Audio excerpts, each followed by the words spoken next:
Alright guys, it's been a long morning. We're in extreme conditions here. As you can see from the ground, these posts are again 4 feet deep, solid concrete, 4x4s in them. They've been in there quite a while because they're old treated lumber with arsenic and copper, and they lasted a long time, but they still rotted. Ultimately we needed to get those slugs on the ground. Alright, so the big red post puller, it's got wheels, so certainly it's easy to move around, but it's a little heavier when you're getting it out of the truck. When you get it to the site, if there's wet ground, you need to set some blocks on the ground, because it really, with the torque, it pushes it into the ground. It's physically easier to use once it's set up correctly, and it needs to be set up level, and to have that chain pulling straight up and down. It certainly is a back saver in regards to that. And pulling the footing out once it's loose and wheeling it away is a lot easier.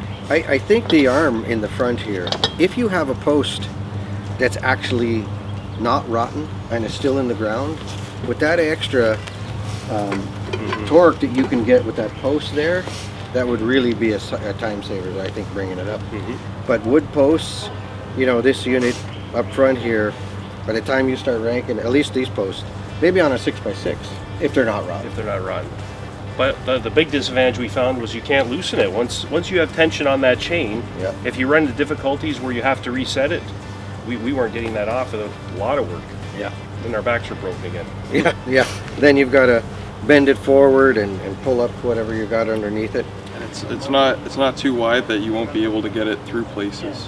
Yeah, that's a good point, Sam, because you ultimately, if you're in an HOA or you're with a customer who says, you know, I can't have you with equipment in here damaging the grass. And that happens. This will be a real savings, I think, there.